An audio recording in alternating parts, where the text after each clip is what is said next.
네, 안녕하세요. 경제재민 조옥 이창진입니다. 오늘 이 자리에 또 나도성 교수님 나와 계신데요. 인사 먼저 나눠볼게요. 교수님 안녕하세요. 안녕하세요. 네, 한 주 동안 또 어떻게 지내셨어요? 그러니까 말씀이지 요새 폭우가 많이 내렸잖아요. 최장 기간 장마였잖아요. 그렇습니다. 아주 네. 피해도 많고 극복을 해야 될 텐데 말이죠. 네, 다행히도 그래도 네. 좀 장마가 끝나가는 분위기고 그렇습니다. 네. 이제 좀 막바지 여름이 폭염으로 진행이 되지 않을까 싶어요. 그래요. 건강 관리하면서 여러분들 잘 지내시길 바라겠고요. 오늘도 이제 경제재민 촉에서는 저희가 재미난 경제 얘기를 준비를 했습니다. 코로나19로 인해서 이 세계의 경제 위기를 새로운 기회로 만들기 위해서 한국은 또 어떤 준비를 해 나가야 할지 오늘 이 시간을 통해서 확인을 해보겠습니다. 경쟁력 있는 대한민국의 주력 산업, 반도체 산업에 대한 얘기를 나눠볼 거고요. 오늘 이 시간에는 국동대학교의 노화욱 교수님 나와 계십니다. 교수님 안녕하세요. 안녕하십니까. 어서 오십시오. 네.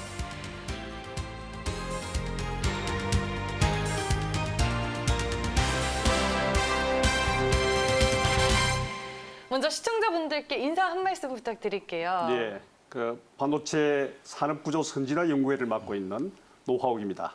네, 지금 뭐 반도체 산업 구조 선진화 연구회 수장을 맡고 계신 걸로 알고 있는데 어떤 단체이고 또 창립 계기는 어떻게 되는지가 상당히 궁금하네요. 예, 네.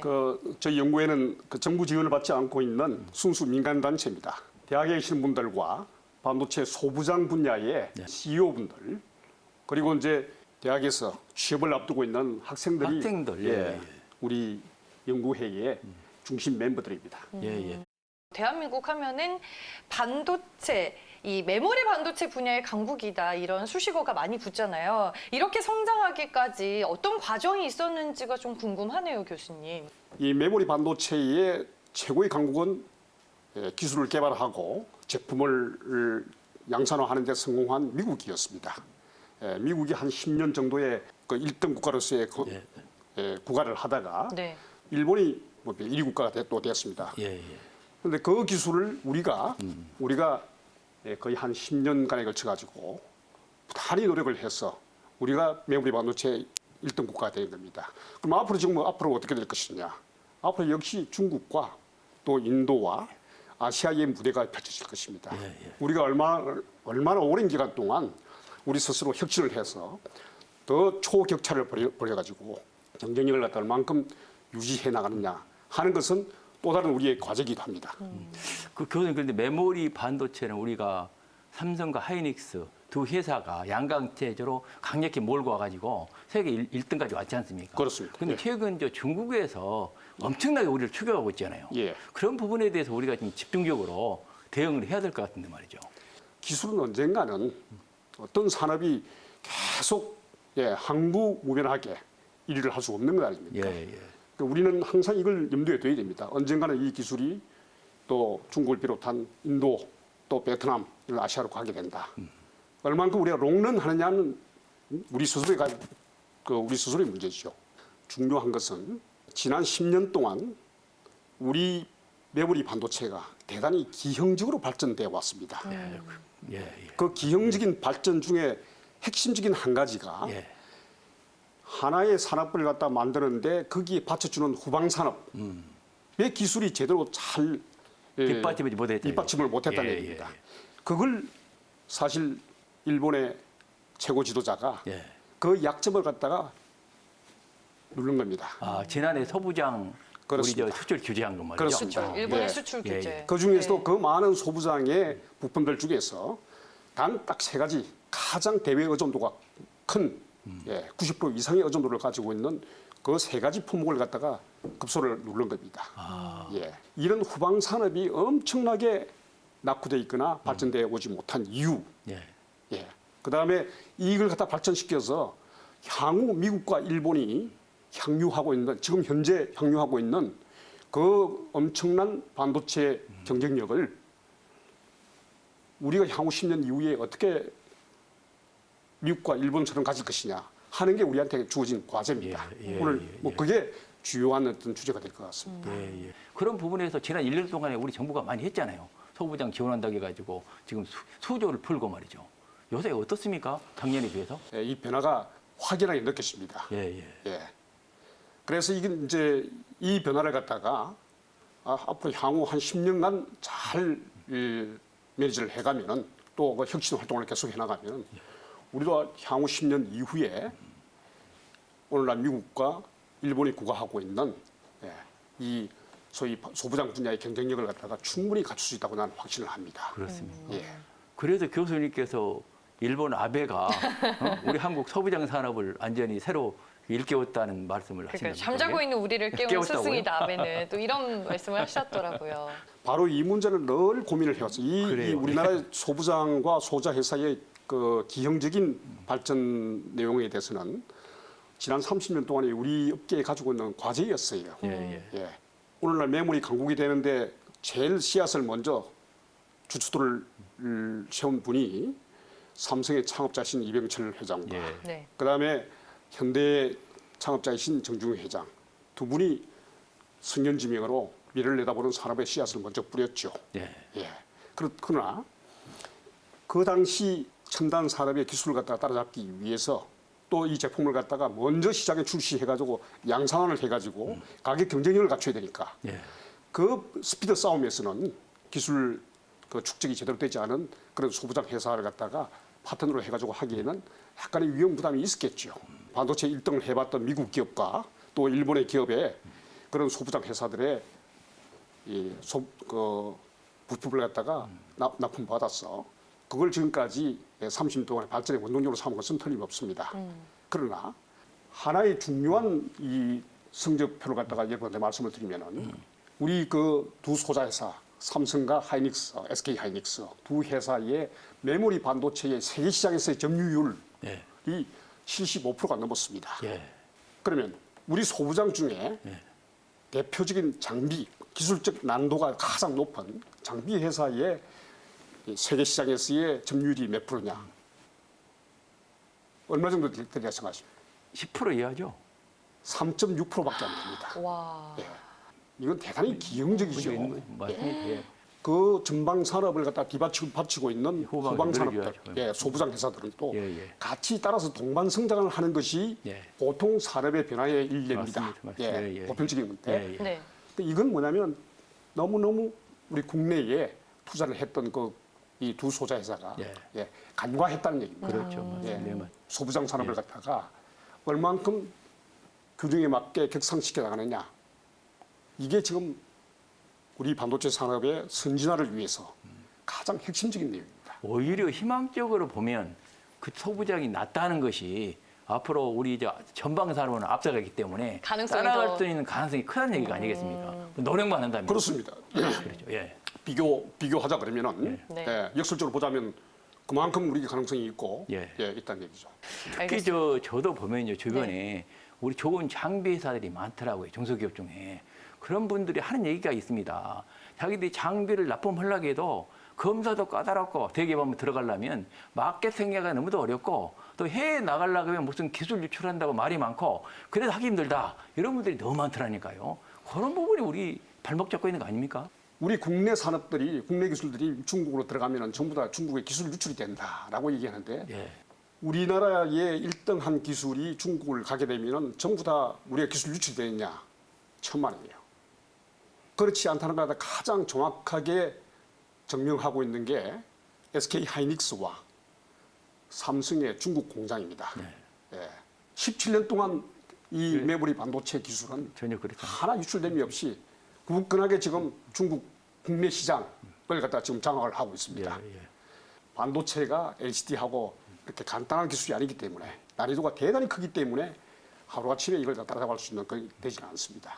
그래서 저는 분명하게 장담할 수 있는 것은 향후 10년 내지 20년 동안은 중국이 절대 우리 따라잡기 힘들다. 한국의 메모리 기술을 따라잡지 못한다. 힘들다. 예. 예, 이건 내 장담을 할 수가 있습니다. 기술 유출의 이제 위험성에 대해서는 크게 우려를 하지 않아도 된다라고 말씀해 주셨고 저희가 일본, 중국 얘기를 다 하고 있는데 일단은 일본의 수출 규제가 시작된 이후로 지금 1년여의 시간이 지났는데 지금 일본이 만약에 추가적인 보복 조치에 또 나서지는 않을까 이런 얘기도 있잖아요. 우리가 그런 가능성을 갖다가 절대 네. 배제하지를 못하죠. 예, 왜 일본이 그러면 그러한 우리 핵심 산업의 기술을 갖다가 급소로 이용했을까 하는 걸 갖다 생각해 보면은 결국에 정치적 목적이 있었다고 우리는 뭐 확신합니다. 그렇죠. 그 정치적 목적이 해소되지 않은 상황에서는 언제든지 이런 유사한 또 다른 새로운 전략의 그런 공격적인 행위를 갖다 할 수가 있다. 그러기 위해서는 우리가 절대 긴장의 끈을 놓치지 말고 소부장뿐만이 아니라 다른 산업의 핵심 기술까지도 우리가 자립할 때까지는 끝없이 관리를 하고 육성시켜 나가야 된다. 네, 저희가 뭐 소부장에 대한 얘기까지도 모두 나눠봤는데 지금 이제 또 반도체 하면은 시스템 반도체가 있습니다. 그렇죠, 최근에 뭐 그렇죠. 삼성전자도 네. 이쪽에 집중적으로 좀 투자를 하는 감이 있기는 한데 이 시스템 반도체 시장에 대해서도 좀 자세한 설명을 해주시면 좋을 것 같아요. 우리가 메모리 반도체 분야에서 워낙 오랜 기간 동안 1등 강국이 되다 보니까 네. 이 반도체가 전 세계 반도체가 다 메모리인 예, 줄만 그렇게 있는 줄 생각할 알고 수가 있습니다. 있습니다. 예. 그런데 사실 크게 보면은 메모리 반도체와 비메모리, 비메모리 예. 이렇게 나눌 수 있는데 지금까지의 지난 30년 동안 시장은 난 메모리가 80%, 메모리가 20%. 20%. 예. 가격의 변동에 따라 가지고 뭐 7대 3 이렇게 좀 변동이 되어 왔습니다. 근데 지난 3년 동안은 대단히 이상 호황으로 인한 그 착시 현상에 우리가 빠졌죠. 그런데 이 메모리 반도체보다 훨씬 더 큰 시장인 또 복합적인 기술을 가지고 있는 시스템 반도체를 갖다가 우리가 향후 삼성을 비롯한 시스템 반도체 진출 통해 가지고 1등을 할 수 있냐 이건 참 대단히 산과 강이 많은 그런 어려운 난제입니다. 예. 네. 근데 삼성이 지금 현재 시스템 반도체 1등 가국이 되겠다고 하는 얘기는 엄격히 얘기하면은 네. 시스템 반도체는 그 넓은 영역 중에 파운드리입니다. 지금 파운드리 쪽에다가 투자를 해가지고 파운드리를 갖다 세계 1등을 하면은 그러면 또 시스템 반도체, 난 메모리 분야에 1등이 되느냐? 노입니다. 파운드리 분야는 시스템 반도체 또 한 부분이에요. 말하자면은 미국의 인텔이나 또 퀄컴이나 AMD나 엔비디아나 뭐 엄청난 팹리스 회사가 가지고 있는 소위 말하면 시스템 반도체를 설계하는 능력, 사람을 인체로 얘기하면 뇌의 능력. 네. TSMC와 이제 삼성이 파운드를 하겠다는 건 손발의 능력이죠. 잘 만들 수 있는 이 뇌의 영역, 팹리스라고 그럽니다. 뱀리스. 그 분야가 여러분 아시다시피 뭐 미국은 절대 강자입니다. 그리고 뭐 자동차 반도체 같은데 또 유럽에 그렇죠. 절대 강자가 있고. 예. 그래서 이 반도체 전체의 지도를 보면은 이 난 메모리 시스템 반도체라고 하는 그 영역이 워낙 넓고 크고 우리 메모리 쪽은 한쪽이기 때문에 이 분야를 갖다가 우리가 1등을 갖다 전체를 할 수 있어야 비로소 그 강국이라고 할 수 있습니다. 이 넌 메모리라는 것은 그냥 기억만 하는 거 아니에요, 기본적으로. 그런데 넌 메모리 시스템이라는 것은 다양한 4차 산업혁명 시대에 새로운 막 산업이 발전하잖아요. 그것에 맞는 새로운 설계를 해주는 거죠. 그렇습니다. 그게 다르니까 엄청나게 중요할 것 같아요. 그렇습니다. 시스템 반도체가 뭐냐? 그렇죠. 메모리 반도체가 뭐냐? 네. 아주 뭐 단순하게 쉽게 우리가 예를 하기 위해서 말씀을 드리면은 인간이 이제 생체 활동을 하는데 이 컴퓨터라 합시다. 이 생존 활동을 하고 계속 학습하고 또 생산하고 뭐 일을 하고 뭐 하지 않습니까? 그렇죠. 여기에 이 메모리 반도체는 우리가 보고 듣고 하는 것을 갖다가 머릿속에 기억하는 기억하는 기억 소자, 기억 세포, 장치군요. 네. 그게 해당되는 겁니다. 그 외에 그 기억 세포 외에 우리 대뇌에 우리 인체를 갖다가 생명에 필요한 모든 활동을 하게 하고 그 다음에 뭐 자식을 낳고 생존에 필요한 많은 활동을 하셨습니다. 그 모든 신경계통의 세포가 말하자면 시스템 IC라고 간단하게 설명드리면 그렇게 뭐 비교할 수 너무 있습니다. 쉽게 설명해 주셔서 감사합니다. 네, 저희가 이제 뭐 메모리 반도체도 얘기하고 시스템 반도체도 얘기를 하고 전체적인 이제 반도체 산업의 구조에 대해서 좀 오늘 얘기를 들어보고 있는데 반도체 산업 구조의 선진화를 위해서 그러면 우리나라가 이제 앞으로 우선적으로 해야 할 일은 뭐라고 보시나요, 교수님은? 소부장 분야의 발전이 중요합니다. 네. 메모리 기술이 한국으로 와서 우리가 1등을 갖다 이렇게 오랜 기간 동안 롱런을 하고 있는데 그 나라가 왜 그걸 가만히 뒀지? 이 퀘션이 생기지 않습니까? 네. 투자를 하면 할수록 이 천문학적인 투자를 하지 않습니까? 우리의 상상을 초월하는 투자를 합니다. 이 투자의 80%가 바로 아까 이렇게 한 장비와 소부장입니다. 소부장, 네. 소부장. 맞습니다. 말하자면 우리가 10조가 투자한다면 예. 8조가 고스란히 미국과 일본에 들어간 일본. 구조입니다. 예. 그래서 이 장비 회사 중에 하나의 예를 갖다 내가 하나 설명드리겠습니다.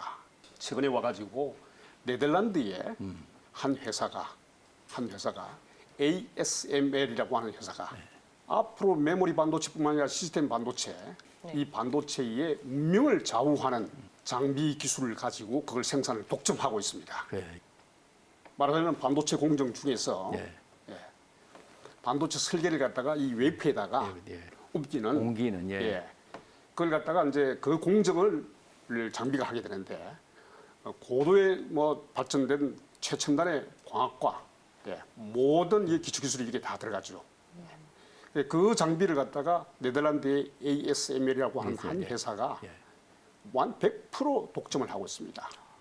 제가 왜 이 예를 드냐면 장비 산업에 나아가 소부장 산업의 이 기술 집약도와 독점력이라는 것은 이렇게 엄청난 겁니다. 예. 그 산업의 미래를 갖다가 소자 회사의 운명을 좌우하는 그러한 산업의 이 모습을 갖다가 우리가 향후 10년 이후에 오늘날 미국과 일본이 한국에 투자를 하기를 기대하고 하면은 실제 고스란히 80%의 그 투자액이 자기들한테 나오는 것처럼 우리가 향후 10년, 20년 이후에 그러한 구조로 엔조이를 하려 그러면은 지금 우리가 무엇을 해야 될 것이냐 답이 나오죠.